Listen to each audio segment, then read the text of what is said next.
حي على الفلاح.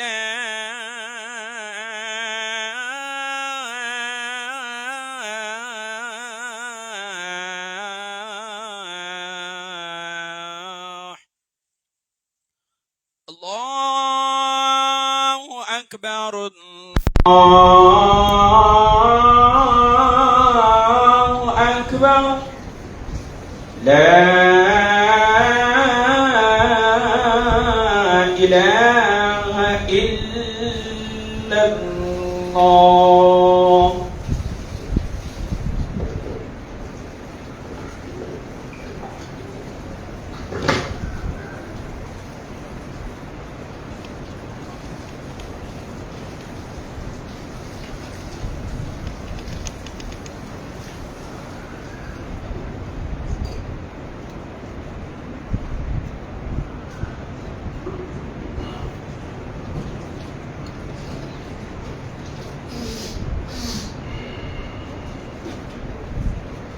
السلام عليكم ورحمة الله وبركاته. إن الحمد لله نحمده ونستعينه من يهده الله فلا مضل له ومن يضلل فلا هادي له وأشهد أن لا إله إلا الله وحده لا شريك له وأشهد أن محمدا عبده ورسوله أما بعد فأعوذ بالله من الشيطان الرجيم وأنفقوا في سبيل الله ولا تلقوا بأيديكم إلى التهلكة وأحسنوا إن الله يحب المحسنين وأتموا الحج والعمرة لله. اللهم صل على محمد وعلى آل محمد كما صليت على إبراهيم وعلى آل إبراهيم إنك حميد مجيد. اللهم بارك على محمد وعلى آل محمد كما باركت على إبراهيم وعلى آل إبراهيم إنك حميد مجيد. கண்ணியத்திற்கும் மாண்பிற்கும் உரிய எல்லாம் வல்ல அல்லாஹ்வின் நல்லடியார்களே, அல்லாஹ்வுடைய பேரருளால் சிறப்பு மிகு ஜும்ஆவுடைய இந்த தினத்திலே மகத்துவம் வாய்ந்த ஜும்ஆ தொழுகையை நபி வழியில் நிறைவேற்றிட வேண்டும் என்பதற்காகவும் ஜும்ஆ உரையை செவிமடுத்து இஸ்லாமிய விழிப்புணர்வையும் ஈமானிய புத்துணர்வையும் பெற வேண்டும் என்ற ஒரு உயரிய நோக்கத்தோடு அல்லாஹ்வுடைய திருப்பெயர் துதிக்கப்படுகின்ற இந்த தொழுகை கூடத்தை நோக்கி நாம் அனைவரும் வருகை புரிந்திருக்கின்ற இந்த சமயத்திலே ஜும்ஆவுடைய முன்னுரையில் நான் உங்களிடத்திலே வாசித்து காட்டிய அருள்மறை குர்ஆனுடைய அந்த திரு வசனங்கள் என்பது குர்ஆனுடைய 2வது அத்தியாயம் சூரத்துல் பக்ராவிலே இடம்பெறுகின்ற 195 மற்றும் 196 உடைய ஆரம்ப பகுதி. அல்லாஹ் ரப்பல் ஆலமீன் அந்த திரு வசனங்கள் வாயிலாக மகத்தான ஒரு போதனையை நமக்கு செய்கின்றான். வஅன்ஃபிகு ஃபீ ஸபீலில்லாஹ், அல்லாஹ்வுடைய பாதையில் செலவிடுங்கள். வலா துல்கு பிஐதீக்கும் இலா தஹலுகா, உங்களுடைய கரங்களை கொண்டு உங்களுக்கு நீங்கள் நாசத்தை ஏற்படுத்திக் கொள்ளாதீர்கள். வஅஹ்சினு, நல்லறம் செய்யுங்கள், நல்ல காரியங்களை செய்யுங்கள். இன்னல்லாஹ யுஹிப்புல் முஹ்சினீன், நல்லறம் செய்யக்கூடியவர்களை அல்லாஹ் நேசிக்கின்றான். படைத்த இறைவனுடைய நேசம் யாருக்கு என்றால் யார் நல்லறங்களை புரிகிறார்களோ அவர்கள். அல்லாஹ்வுடைய தூதர் ஸல்லல்லாஹு அலைஹி வஸல்லம் அவர்கள் குறிப்பிடுகிறார்கள், லா தஹ்கிரன்ன மினல் மஅரூஃபி ஷைஆ, நன்மையான காரியங்கள்ல எந்த ஒன்றையும் நீங்கள் இலக்காரமாக ஏளனமாக கருதி விடாதீர்கள். வலவ் அன் தல்கா அஹாக பிவஜ்ஹின் தல்கின், உங்களுடைய ஒரு சகோதரனை மலர்ந்த முகத்தோடு சந்திப்பீர்களே, அதற்கும் அல்லாஹ்விடத்திலே கூலி இருக்கிறது, நன்மை பதிவு செய்யப்படுகிறது. அதையும் நீங்கள் ஏளனமாக கருதி விடாதீர்கள். ஆக அல்லாஹ்வுடைய இந்த திருமார்க்கம் இஸ்லாம் என்பது நல்லறங்களுக்கு அதிக முக்கியத்துவம் கொடுக்கக்கூடிய மார்க்கம். அல்லாஹ் தன்னுடைய வேதத்தின் வாயிலாக, அல்லாஹ்வுடைய தூதர் ஸல்லல்லாஹு அலைஹி வஸல்லம் அவர்கள் தம்முடைய பொன்மொழிகள் வாயிலாக நிறைய நல்லறங்களை நமக்கு சொல்லி இருக்கிறார்கள். அல்லாஹ் வலியுறுத்துகிறான் 2வது அத்தியாயத்தினுடைய 195வது வசனத்தினுடைய இறுதி பகுதியிலே, நல்லறம் செய்யுங்கள், நல்லறங்கள் செய்யக்கூடியவர்களை அல்லாஹ் நேசிக்கின்றான். அந்த நல்லறங்கள் நிரம்ப இருக்கிறது என்றாலும் கூட அடுத்த வசனத்தின் வாயிலாக அல்லாஹ் ரப்பல் ஆலமீன் அந்த நல்லறங்களுடைய முத்தாய்ப்பான ஒரு விஷயத்தை நமக்கு சுட்டி காட்டுகிறான். வஅதிம்முல் ஹஜ்ஜ வல் உம்ரத லில்லாஹ், ஹஜ்ஜையும் உம்ராவையும் அல்லாஹ்வுக்காக பரிபூர்ணப்படுத்துங்கள், அல்லாஹ்வுக்காக முழுமைப்படுத்துங்கள். ஹஜ் என்பது மகத்தான ஒரு வணக்கம், உம்ரா என்பது மகத்தான சிறப்புக்குரிய ஒரு காரியம். அப்படிப்பட்ட அந்த உம்ராவும் அதற்கு அடுத்த ஹஜ்ஜும் நிறைவேற்றப்படுகின்ற அந்த ஒரு மாதத்தினுடைய நெருக்கத்திலே நாம் அனைவரும் இருக்கின்றோம். இன்றைக்கு நாம் அனைவரும் துல்காய்தாவுடைய 24வது பிறையிலே இருக்கின்றோம். இன்னும் ஓரிரு தினங்கள், அதாவது இன்னும் ஒரு 5 தினங்கள் அதற்கு அடுத்து துல்ஹஜ்ஜா என்ற புனிதமிக்க ஒரு மாதம் துவங்கக்கூடியதாக இருக்கிறது. அந்த மாதத்திலே வைத்து அல்லாஹ் ரப்பல் ஆலமீன் ஹஜ்ஜை நிறைவேற்றுமாறு நமக்கு சொல்லுகின்றார். ஹஜ் எப்படிப்பட்ட ஒரு வணக்கம்? நபிகள் நாயகம் ஸல்லல்லாஹு அலைஹி வஸல்லம் அவர்கள் குறிப்பிடுகிறார்கள், புனியல் இஸ்லாம் அலா ஹம்ஸின், இஸ்லாம் என்பது 5 பெரும் தூண்களிலே நிர்மாணிக்கப்பட்டதாக இருக்கிறது. ஷஹாதத்தி அல்லா இலாஹ இல்லல்லாஹ் வ அன்ன முஹம்மதர் ரசூலுல்லாஹ், லா இலாஹ இல்லல்லாஹ், அல்லாஹ்வை தவிர வணக்கத்திற்குரியவர் யாரும் இல்லை, முஹம்மது அல்லாஹ்வுடைய தூதராக திகழ்கிறார்கள் என்பதை உறுதி கொள்வது. வ இகாமிஸ் ஸலாஹ், தொழுகையை நிலைநிறுத்துவது. வ ஈதாஇஸ் ஸகாத், ஸகாத்தை வழங்குவது. வல் ஹஜ், ஹஜ்ஜை நிறைவேற்றுவது. வ ஸௌமி ரமதான், ரமதானுடைய மாதத்தை நோற்பது. ஆக இஸ்லாம் என்பது இந்த 5 பெரும் தூண்களிலே நிர்மாணிக்கப்பட்டிருக்கிறது.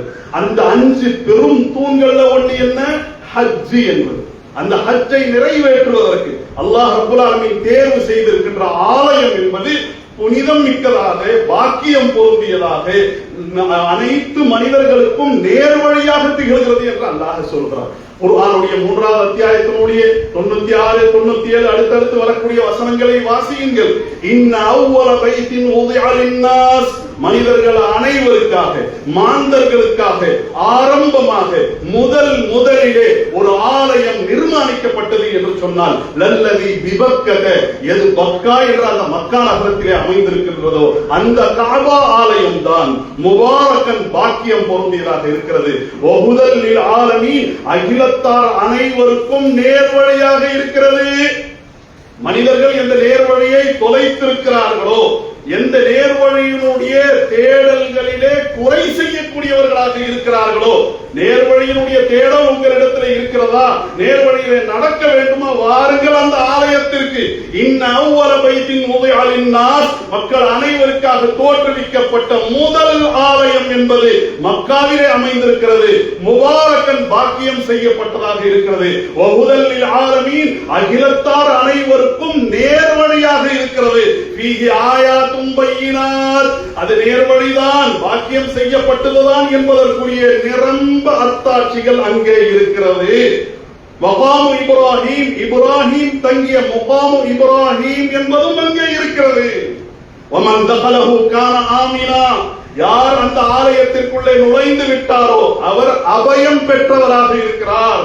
அவருக்கு எந்த அச்சமும் இல்லை, பயமும் இல்லை. அச்சமற்ற, பயமற்ற, அபயமான ஒரு நிலை அவருக்கு இருக்கிறது. வலில்லாஹி அலன் நாஸி ஹஜ்ஜுல் பைத்தி மன் இஸ்ததாஅ இலைஹி சபீலா, யாருக்கு சென்று வருவதற்கு சக்தி இருக்கிறதோ அப்படிப்பட்ட அனைத்து மனிதர்கள் மீது ஹஜ் செய்வது, காபாவுடைய ஹஜ்ஜை நிறைவேற்றுவது கடமையாகும். இஸ்லாத்தினுடைய 5 பெரும் கடமைகள்ல ஹஜ்ஜும் ஒரு கடமை. ஹஜ் என்பதும் ஜகாத் என்பதும் பொருளாதாரம் சார்ந்தது. ஜகாத் என்பது முழுக்க பொருளாதாரம் சார்ந்தது. ஹஜ்ஜை பொறுத்த வரைக்கும் அங்க பாதி பொருளாதாரமும் இருக்கிறது. இந்தியாவிலே வசிக்கக்கூடிய நமக்கு அதற்கு அடுத்து உடல் திடகாத்திரமும் தேவைப்படுகிறது. யாருக்கு இந்த உடல் திடகாத்திரம் ஹஜ்ஜை நிறைவேற்றக்கூடிய அளவிற்கு இருக்கிறதோ, அதே விதமாக பொருளாதார வசதி இருக்கிறதோ, அவர்கள் மீது ஹஜ் கடமை. தொழில் நகரத்திலே நாம் அனைவரும் அமர்ந்திருக்கின்றோம். பொருளாதாரம் புழங்கக்கூடிய இடம். நம்மில எத்தனை பேர் மீது ஜகாத்து கடமை? அந்த ஜகாத்தை கணக்கிட்டு வழங்குகின்றோமா? சுய பரிசோதனை செய்து பார்க்க வேண்டும். அதே விதமா நம் மீது ஹஜ் கடமையா இருந்து அதை தள்ளி போடக்கூடியவர்களாக இருக்கிறோமா, அதற்கு சாக்குப்போக்குகளை தேடக்கூடியவர்களாக இருக்கிறோமா என்பதை சரிபார்த்து, பொருளாதாரம் அந்த அளவிற்கு சென்று வருவதற்கு சக்தி இருக்கும் என்றால் ஹஜ் கடமை. வலில்லாஹி அலன் நாஸி ஹஜ்ஜுல் பைத்தி மன் இஸ்ததாஅ இலைஹி சபீலா, அந்த ஆலயத்திற்கு சென்று வருவதற்கு யாருக்கு சக்தி இருக்கிறதோ, பாதைக்குரிய செலவினம் அவர்களிடத்திலே இருக்கிறதோ, அவர்கள் மீது, அந்த மக்கள் மீது ஹஜ் கடமை. வமன் கஃபர ஃபஇன்னல்லாஹ கனிய்யுன் அனில் ஆலமீன், யார் நிராகரிக்கிறார்களோ, அல்லாஹ்வுடைய இந்த கருத்தை நிராகரிக்கிறார்களோ, அப்படிப்பட்ட மக்களுடைய தேவை அல்லாஹ்வுக்கு கிடையாது. அல்லாஹ் அகிலத்தார் அனைவரை விட்டு தேவைகளற்றவனாக இருக்கிறான். அல்லாஹ்வுக்கு எந்த தேவையும் கிடையாது. நமக்கு தான் அல்லாஹ் தேவை, அல்லாஹ்வுடைய அருள் தேவை, அல்லாஹ்வுடைய உதவி தேவை, அல்லாஹ்வுடைய பாக்கியம் தேவை.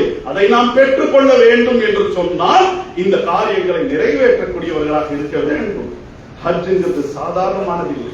நம்முடைய ஊரில் இருந்து, நம்முடைய முஹல்லாவில் இருந்து, நம்முடைய பகுதியில் இருந்து, நம்முடைய சொந்த பந்தங்களில் இருந்து நிறைய பேர், யாருக்கெல்லாம் அல்லாஹ் வாய்ப்பை இந்த வருடத்திலே நிறைவேற்றுவதற்கு தந்திருக்கின்றாரோ அவர்கள், அந்த நண்பர்கள், அந்த சொந்த பந்தங்கள் சென்றிருக்கிறார்கள் அல்லவா, அவர்கள் நிறைவேற்றக்கூடிய அந்த ஹஜ் என்பது, துல்ஹஜ்ஜாவுடைய மாதத்திலே நிறைவேற்றப்படுகின்ற அந்த ஹஜ் என்பது மகத்தானது. நபிகள் நாயகம் ஸல்லல்லாஹு அலைஹி வஸல்லம் அவர்களிடத்தில் கேட்கப்படுகிறது, ஐயுல் அமலி அஃதல், அல்லாஹ்வுடைய தூதரே, அமல்களிலேயே இஸ்லாத்திலே உள்ள காரியங்களிலேயே மிகச் சிறந்தது, சிறப்பு நிறைந்தது எது என்று கேட்கக்கூடிய சமயத்திலே நபிகள் நாயகம் ஸல்லல்லாஹு அலைஹி வஸல்லம் அவர்கள் குறிப்பிடுகிறார்கள், ஈமானும் பில்லாஹி வ ரசூலிஹி, அல்லாஹ்வையும் அவனுடைய தூதரையும் நம்பிக்கை கொள்வது, ஈமான் கொள்வது. ஈமான் முதலிடம், இஸ்லாமிய அமல்களிலேயே முதல் இடத்தை வகிக்கக்கூடியதாக ஈமான் இருக்கிறது. சும்மமாதா, பிறகு எது? வஜிஹாதுன் ஃபீ சபீலில்லாஹ், அல்லாஹ்வுடைய பாதையிலே போரிடப்படுகின்ற ஜிஹாத், அறப்போர். அந்த அறப்போரிலே இன்றைக்கு 595வது தினமாக நம்முடைய ஏழை பாடைகள், பலவீனப்பட்ட நம்முடைய பாலஸ்தீன சகோதரர்கள் சகோதரிகள் இருக்கிறார்கள். மிகப்பெரிய விலையை கொடுத்திருக்கிறார்கள். கடந்த சில நூற்றாண்டுகளாக எந்த நாடும் சந்திக்காத, எந்த பகுதியும், எந்த சமூகமும், எந்த மக்களும் சந்திக்காத பெரும் துன்பங்கள் அவர்கள் மீது இந்த நாள் வரைக்கும் கட்டவிழ்த்து விடப்பட்டுக் கொண்டிருக்கிறது. அவர்களை நாம் நினைத்தோமா? அவர்களுக்காக நாம துவா செய்தோமா? கேள்வி இருக்கிறது. வெறும் அக்கம் பக்கத்துல உள்ளவனை பற்றி மட்டுமல்ல, அந்த கயவர்கள், அந்த கபோதி குருடர்களுக்கு அல்லாஹ்விடத்திலே கண்டிப்பாக கேள்வி இருக்கிறது, இறுக்கமான பிடி இருக்கிறது. இந்த யூதர்களுக்கும் கிறிஸ்தவர்களுக்கும் வலை விரித்துக் கொண்டிருக்கிறார்களே அந்த கயவர்கள், அந்த அயோக்கிய பேரவழிகள் அல்லாஹ்விடத்திலே பதில் சொல்லியே தீர வேண்டும்.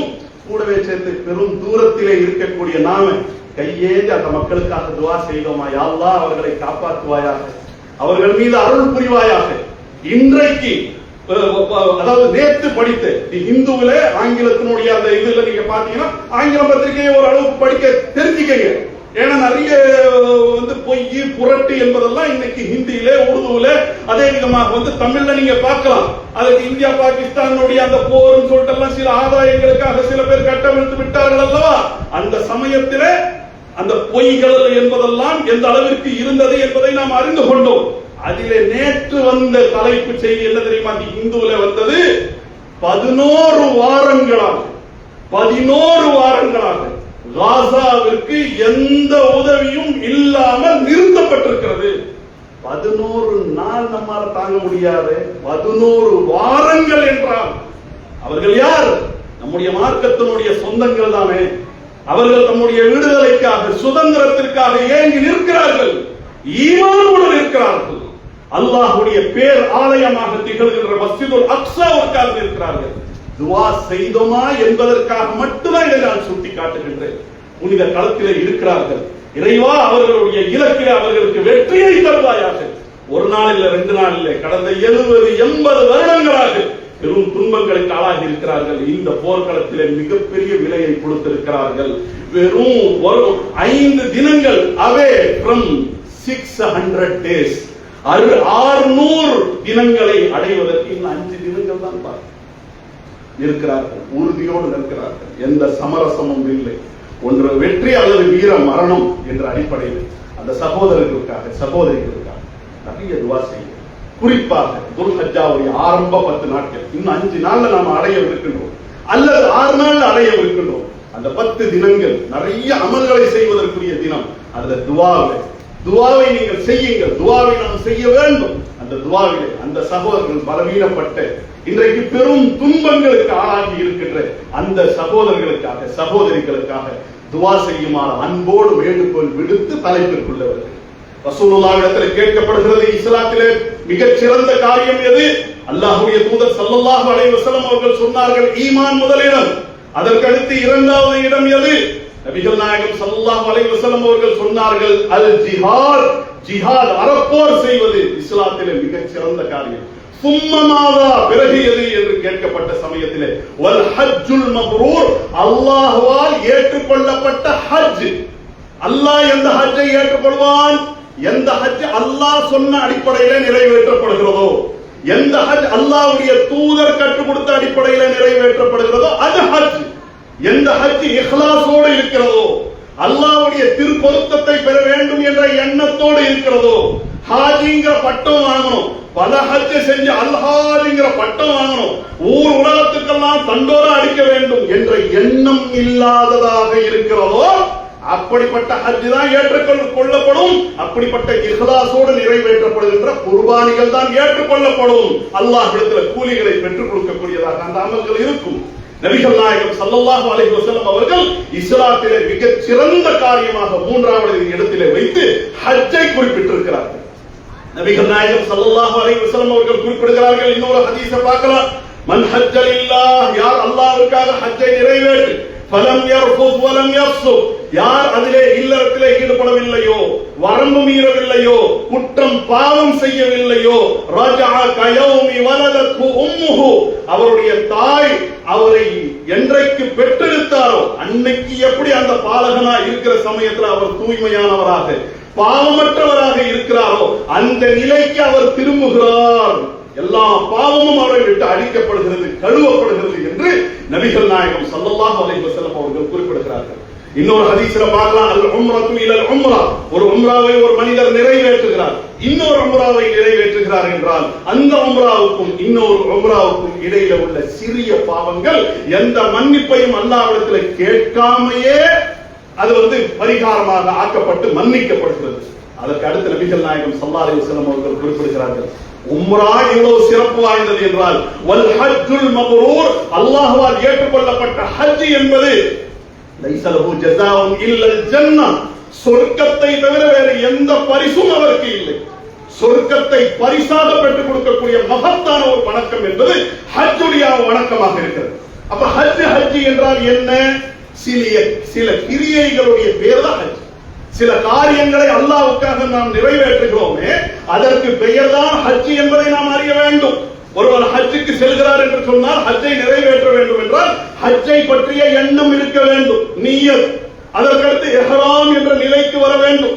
இஹ்ராம்ங்கிறது என்னமோ மேல ஒரு தைக்கப்படாத ஆடை, கீழே ஒரு தைக்கப்படாத ஆடையை உடுத்துறோம், அதுக்கு பேர் மட்டும் கிடையாது. அது இஹ்ராமுடைய ஒரு அங்கம். இஹ்ராமில அணிய வேண்டிய ஒரு ஆடை. இஹ்ராம் என்பது என்ன? எதுவெல்லாம் அதற்கு முந்தி நமக்கு ஹலாலா இருந்ததோ அவைகள் அந்த நேரத்திலே அந்த நிலையிலே நமக்கு தடுக்கப்பட்டது, ஹராமாக்கப்பட்டது. எதெல்லாம் ஹராமாக்கப்பட்டது?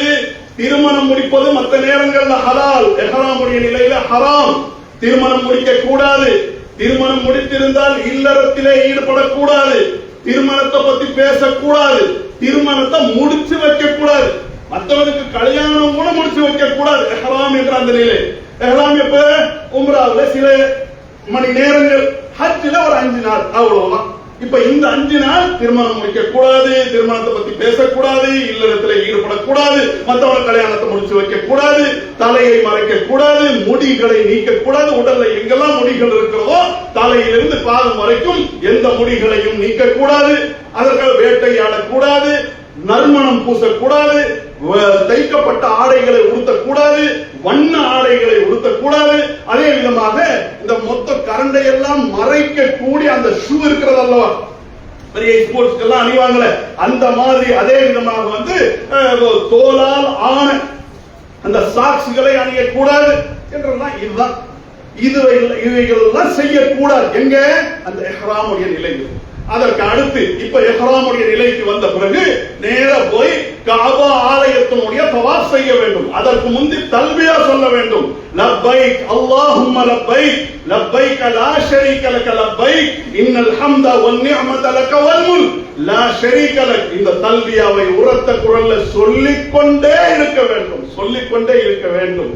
சில நேரங்களை தவிர உண்பதற்குரிய நேரம், அதே விதமாக கழிப்பதற்குரிய நேரம், அந்த நேரத்தை தவிர இபாதத்திற்குரிய நேரத்தை தவிர மற்ற எல்லா நேரங்களிலும் இந்த தல்பியா சொல்லிக் கொண்டே இருக்க வேண்டும். அதற்கு அடுத்த தவாஃப் நிறைவேற்ற வேண்டும். மொத்த ஹஜ்ஜில எத்தனை வேணாலும் நீங்க தவாஃப் செய்யலாம் என்றாலும் கடமையானது 3 தவாஃப். தவாஃபுல் குதூம், தவாஃபுல் இஃபாதா, தவாஃபுல் விதா என்ற இந்த 3 என்பது அந்த ஹஜ்ஜினுடைய கிரியைகளில் சேர்க்கப்பட்டதாக இருக்கிறது.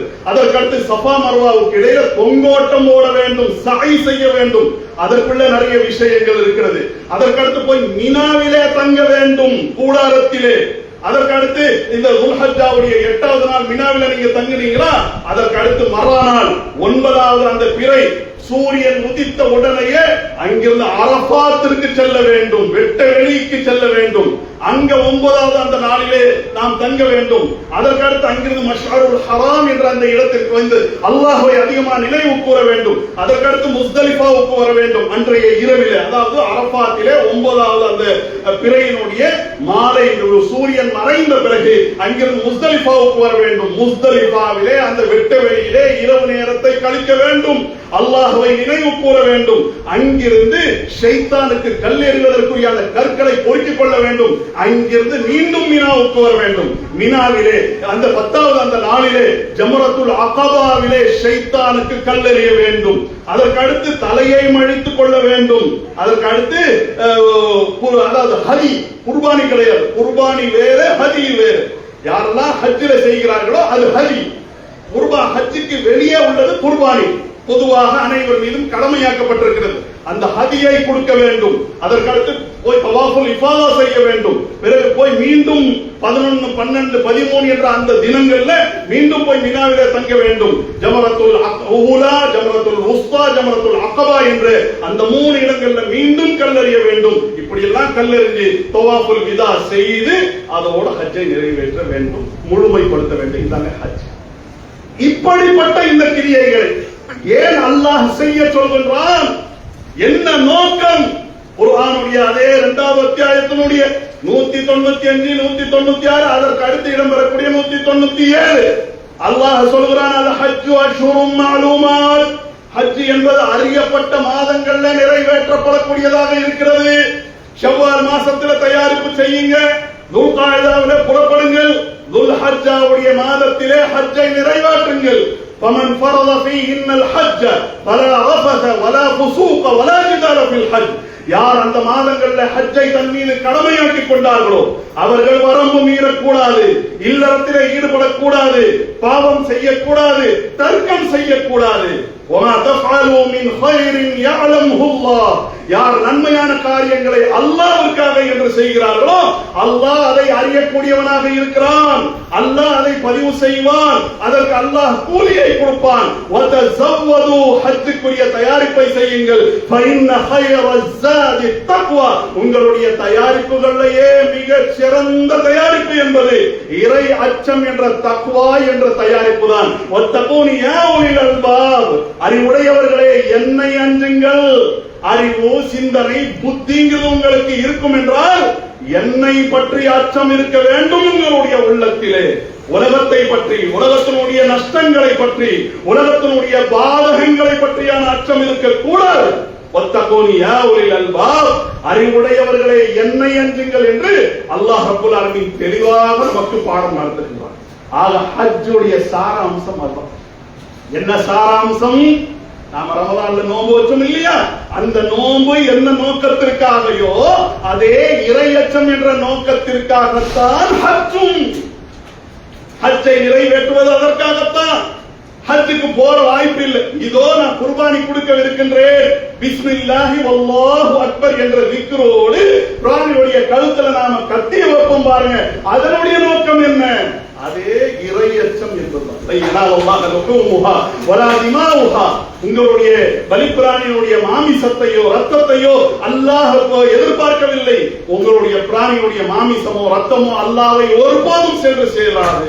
வலாக்கின் யனாலுஹு தக்வா மின்கும். அவனை சென்று சேரக்கூடியது இறையச்சம். உள்ளத்தை, சிந்தனையை தான் அல்லாஹ் பார்ப்பான். மனிதர்கள் தான் ஆடை அலங்காரத்தை பார்ப்பது, ஸ்டேட்டஸை பார்ப்பது, பொருளாதார வலிமையை பார்ப்பது. அல்லாஹ் அதெல்லாம் பார்க்க மாட்டான். ஆக குர்பானி என்பது இறையச்சத்திற்காக, ஹஜ் என்பதும் இறையச்சத்திற்காக. அந்த இறையச்சம்னா என்ன? அது நமக்கு தெரியணும் இல்லையா? இறையச்சம் என்பது என்ன? அல்லாஹ்வுக்கு கட்டுப்படுவது. இறைவா, நீ எஜமானன், நீ படைத்தவன், நீ பரிபாலிப்பவன், நீ ஆள்பவன், அகிலத்தினுடைய அதிபதி. இதோ நான் உன்னுடைய அடிமை. உனக்கு நான் அடிமை, உன் சொல் பேச்ச நான் கேட்பேன், உன் கட்டளைக்கு நான் கட்டுப்படுவேன். அதாங்க இறையச்சம். அந்த இறையச்சத்திற்காகத்தான் ஹஜ். அல்லாஹ் ரப்பல் ஆலமீன் அந்த நிய்யத்தில் இருந்து எவ்வளவு பெரிய பாடத்தை நமக்கு நடத்துறான். திருப்பூர்ல தானே இருக்கிறோம். திருப்பூர்ல எத்தனை ஆயிரக்கணக்கான கம்பெனி இருக்கிறது. கம்பெனிக்குள்ள வந்துட்டீங்கன்னா என்ன, நீங்க அட்டெண்டன்ஸ் போடணும். உள்ள நான் வந்துட்டேன். இன்னைக்கு வேற விதத்துல எல்லாம் இன்றைக்கு வந்துருச்சு. சரிங்களா?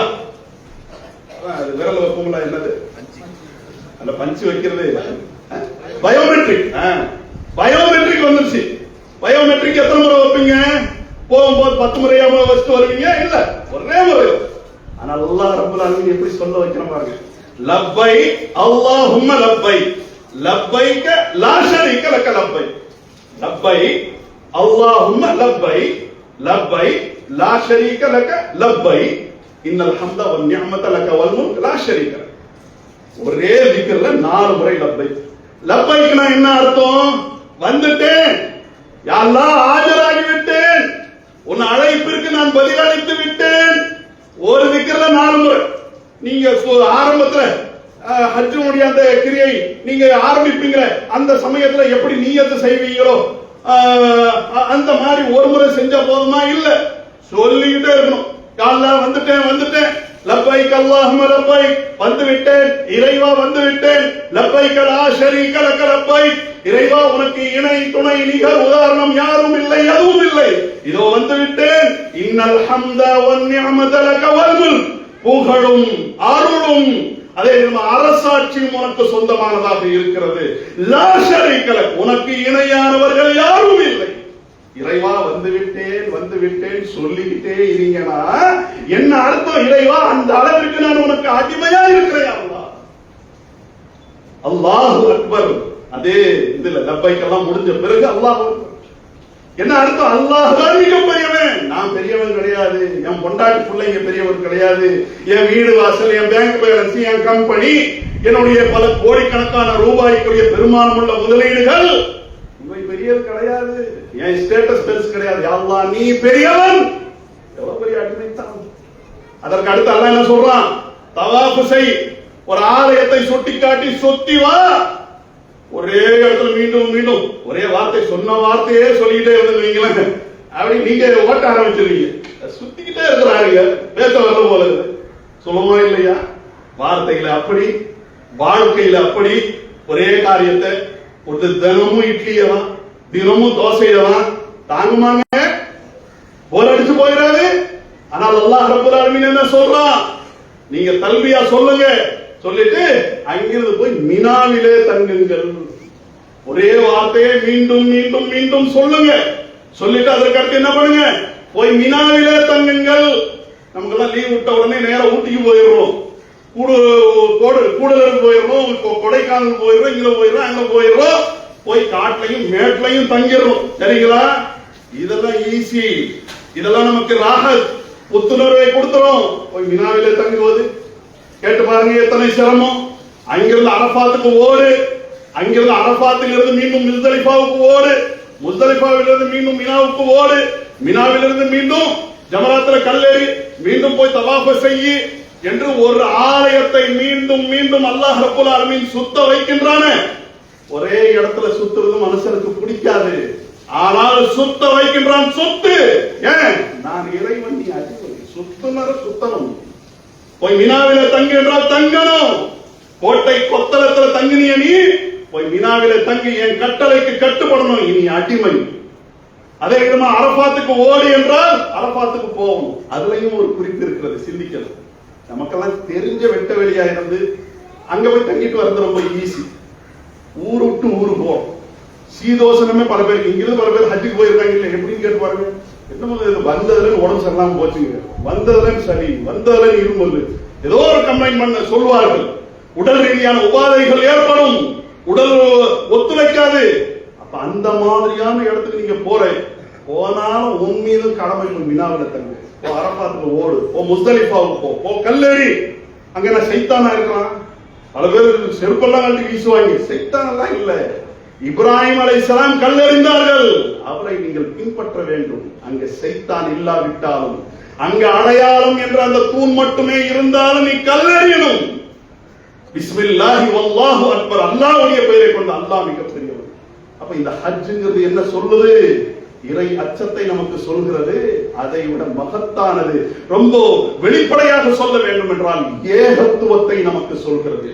அல்லாஹ்வுக்கு நாம் எப்படி கட்டுப்பட்டு இருக்க வேண்டும் என்ற அடிமைத்தனத்தை நமக்கு சுட்டிக்காட்டக்கூடியதாக இருக்கிறது. ஆக அல்லாஹ்வுடைய அச்சத்திற்காக, அதே விதமாக அல்லாஹ்விடத்தில் நம்முடைய அடிமைத்தனத்தை பறைசாற்ற வேண்டும் என்பதற்காகத்தான் இந்த ஹஜ் என்பதை நாம் கவனத்தில் கொள்ள வேண்டும். ஹஜ்ஜாக இருக்கட்டும், நாம் நிறைவேற்றவிருக்கின்ற குர்பானியாக இருக்கட்டும், இந்த மகத்தான வணக்கங்களுக்கு யார் முன்மாதிரி? நபி இப்ராஹிம் அலைஹிஸ்ஸலாம் அவர்கள் தான் முன்மாதிரி. நபி இப்ராஹிம் அலைஹிஸ்ஸலாம் அவர்களுக்கு தான் ஆரம்பத்தில் அல்லாஹ் கட்டளை இடுகிறான். وَإِذْ بَوَّأْنَا لِإِبْرَاهِيمَ مَكَانَ الْبَيْتِ أَلَّا تُشْرِكْ بِي شَيْئًا. இப்ராஹிமுக்கு அந்த ஆலயத்தை நாம் நிர்மாணிப்பதற்குரிய கட்டளை இட்டோம். அல்லாஹ்வுக்கு இணை கற்பிக்காமல், அல்லாஹ்வை நின்று யார் வணங்குகிறார்களோ, தவாஃப் செய்கிறார்களோ, ருக்கு செய்கிறார்களோ, சஜிதா செய்கிறார்களோ, அல்லாஹ்வை வணங்குகிறார்களோ, அவர்களுக்காக அந்த ஆலயத்தினுடைய அந்த அடித்தளத்தின் மீது நீங்கள் கட்டிடத்தை உயர்த்துங்கள். வாதின் ஃபின் நாஸி பில் ஹஜ், ஹஜ்ஜுக்குரிய அறிவிப்பை நீங்கள் செய்யுங்கள். யஅதூக ரிஜாலன், நடந்து உங்களிடத்தில் வருவார்கள். வஅலா குல்லி வாமிரின், மெலிந்த ஒவ்வொரு ஒட்டகத்திலே அமர்ந்து கொண்டு உங்களை நோக்கி வருவார்கள். யத்தீன மின் குல்லி ஃபஜ்ஜின் அமீர், தொலை தூரமான பகுதிகளில் இருந்து அந்த பாதைகளை கடந்து அந்த ஒட்டகங்கள் இந்த ஆலயத்தை நோக்கி அதற்குரியவர்களை கொண்டு வந்து சேர்க்கும் என்று அல்லாஹ் ரப்பல் ஆலமீன் சொல்கிறார். அன்றைக்கு ஒட்டகம் கொண்டு போய் சேர்க்கிறது என்றால் இன்றைக்கு வானூர்திகள் கொண்டு போய் சேர்க்கக்கூடியதாக இருக்கிறது, இன்னும் பிற வாகனங்கள் கொண்டு போய் சேர்க்கக்கூடியதாக இருக்கிறது. ஆக அப்படியான அந்த ஹஜ்ஜினுடைய யார் ஓடினார்கள்? இப்ராஹிம் அலைஹிஸ்ஸலாம் அவர்களுடைய மனைவி ஹாஜர் அவர்கள் ஓடினார்கள். அதே விதமாக அந்த ஆலயத்தை நாம் தவாஃப் செய்கிறோமே, அந்த ஆலயத்தை காபாவை நிர்மாணித்தவர்கள் யார்? ஆரம்பமாக அதாவது ஆதம் அலைஹிஸ்ஸலாம் அவர்கள் நிர்மாணித்தார்கள். அந்த கட்டிடம் சிதிலம் அடைஞ்ச பிறகு அதை புனர் நிர்மாணம் செய்தவர்கள், அதற்கு புத்துணர்வை கொடுத்தவர்கள் நபி இப்ராஹிம் அலைஹிஸ்ஸலாத்து வஸ்ஸலாம் அவர்கள். அப்படிப்பட்ட அந்த இப்ராஹிம் அலைஹிஸ்ஸலாத்து வஸ்ஸலாம் அவர்களிடத்தில் நிறைய முன்மாதிரி இருக்கிறது. அந்த இப்ராஹிம் அலைஹிஸ்ஸலாத்து வஸ்ஸலாம் அவர்கள் ஒவ்வொரு காலகட்டத்திற்கும் தேவை என்றாலும் இன்றைக்கு முஸ்லிம் சமுதாயம் உலகளாவிய அளவிற்கு என்ன நிலைகளை சந்தித்துக் கொண்டிருக்கிறோமோ, இந்தியாவில் வாழ்கின்ற நாம் என்ன நிலைகளை சந்தித்துக் கொண்டிருக்கிறோமோ, இதற்கு புத்துணர்வோடு அந்த களங்களை நாம் எதிர்கொள்ள வேண்டும் என்று சொன்னால் இப்ராஹிம் அலைஹிஸ்ஸலாம் தேவை, அவர்களுடைய வழிமுறை தேவை, அவர்களுடைய உறுதி தேவை, அவர்களுடைய ஈமான் தேவை, அவர்களுடைய இறையச்சம் தேவை, அவர்களுடைய உள தூய்மை தேவை, அவர்களுடைய கொள்கை தேவை. இதெல்லாம் இருக்கும் என்று சொன்னால் கண்டிப்பா வெற்றி நமக்கு இருக்கு. உலகளாவிய அளவுக்கு இருந்தாலும் சரி, இந்தியாவிலே இருந்தாலும் அல்லாஹ் ரப்பல் ஆலமீன் எந்த விதத்தில் அவர்களை சோதித்தாலும் எல்லா கட்டளைக்கும் அவர்கள் கட்டுப்பட்டார்கள். முதிய தள்ளாத வயசுல இருக்கிறார்கள்.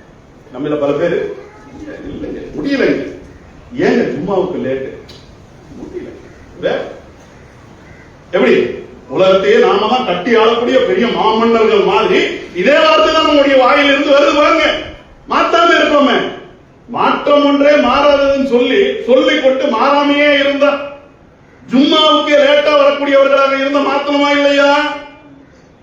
ஆனா நம்ம சாக்கு போக சொல்றோம். நபி இப்ராஹிம் அலைஹிஸ்ஸலாம் அவர்கள் தள்ளாத முதிய வயதிலே இருக்கிறார்கள். அல்லாஹ்வுடைய கட்டளை வருகிறது. என்ன? தொழுங்க என்ற கட்டளை இல்லை, தொழுகையை நிறைவேற்றுவதற்குரிய ஆலயத்தை நிர்மாணியுங்கள், காபா ஆலயத்தை நிர்மாணியுங்கள். காபா ஆலயத்தை நிர்மாணித்தல் எப்போ? தள்ளாத முதிய பருவத்தில். وَإِذْ يَرْفَعُ إِبْرَاهِيمُ الْقَوَاعِدَ مِنَ الْبَيْتِ وَإِسْمَاعِيلُ, இப்ராஹிமும் அவர்களுடைய மகனார் இஸ்மாயிலும் அந்த ஆலயத்தினுடைய அடித்தளத்தின் மீது கட்டிடத்தை உயர்த்தி கொண்டே வந்தார்கள். தூய பணியை செய்கிறார்கள், எங்கேயும் கலப்படம் வரக்கூடாது என்பதற்காக அல்லாஹ்விடத்தில் கையேந்துகிறார்கள். ரப்பனா தகப்பல் மின்னா இன்னக அன்தஸ் ஸமீஉல் அலீம், இறைவா நம் புறத்தில் இருந்து இதை நீ ஏற்றுக்கொள்வாயாக, நீ நம் புறத்தில் இருந்து இதை நீ ஏற்றுக்கொள்வாயாக, நீ செவியுறுபவனாக, நீ அறியக்கூடியவனாக இருக்கின்றாய். ரப்பனா வஜஅல்னா முஸ்லிமைன் லக, நம் இருவரையும், தந்தையையும் மகனையும், அதாவது இப்ராஹிமையும் இஸ்மாயிலையும் உனக்கு கட்டுப்பட்ட முஸ்லிம்களாக ஆக்குவாயாக. அல்லாஹ் கட்டுப்பட்டோம்னா யாரிடத்திலே நாம் அடிமையா இருக்க வேண்டிய அவசியம் இல்லை. அல்லாஹ்வுக்கு அடிமையா இருப்பது அப்படிங்கிற இந்த தகுதி இருக்குது, மிக உயர்ந்த தகுதி. அல்லாஹ்வுக்கு அடிமையா இருக்கிறவன் யாருக்கும் அடிமையா இருக்க மாட்டான். பொருளாதாரத்திற்கோ அதிகார வர்க்கத்திற்கோ எதுக்கும் அடிமையா இருக்க மாட்டான். இந்த பொக்கிஷத்தை நாம் அறியாதவர்களாகவே இருக்கும். அப்ப பாருங்க, அவங்க என்ன சொல்றாங்க, அல்லாஹ் என்னையும் என் மகனையும் உனக்கு கட்டுப்பட்ட முஸ்லிமாக ஆக்குவாயாக.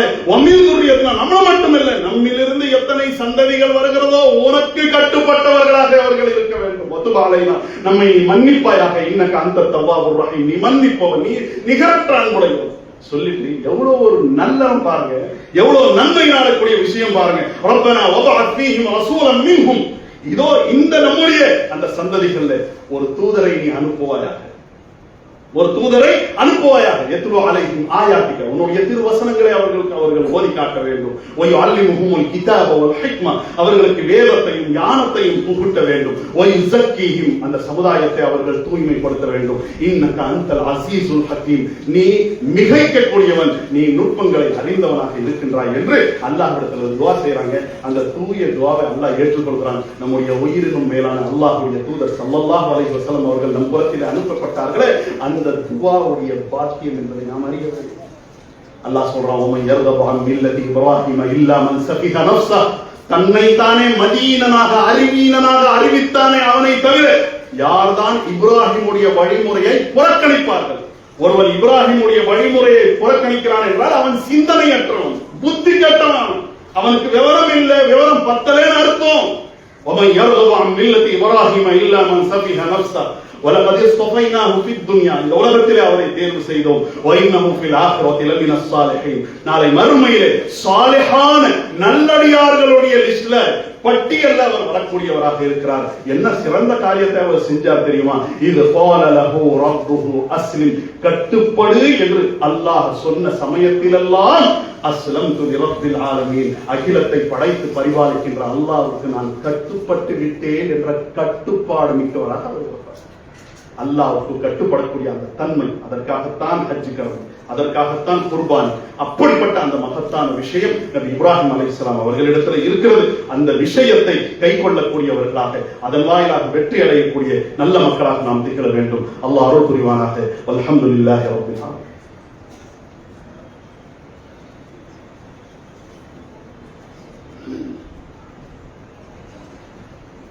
அல்ஹம்துலில்லாஹி வஹ்தஹு வஸ்ஸலாத்து வஸ்ஸலாமு அலா மன் லா நபிய்ய பஅதஹு.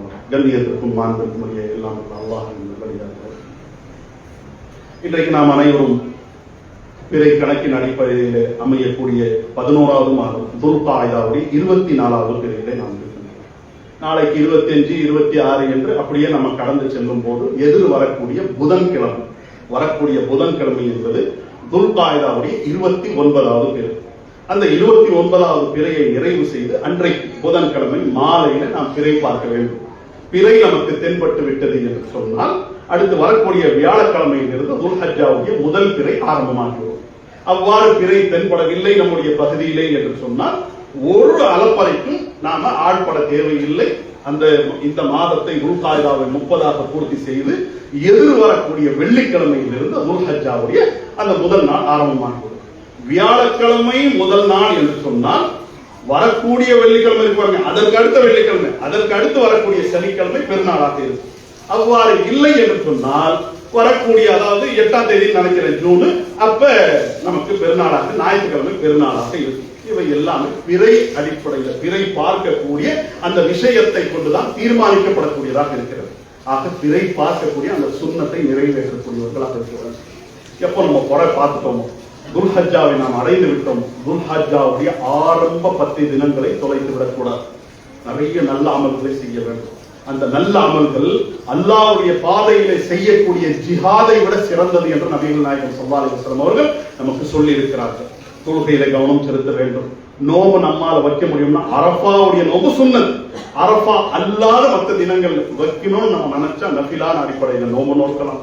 அல்லாஹ்வை திக்ர் செய்ய வேண்டும்.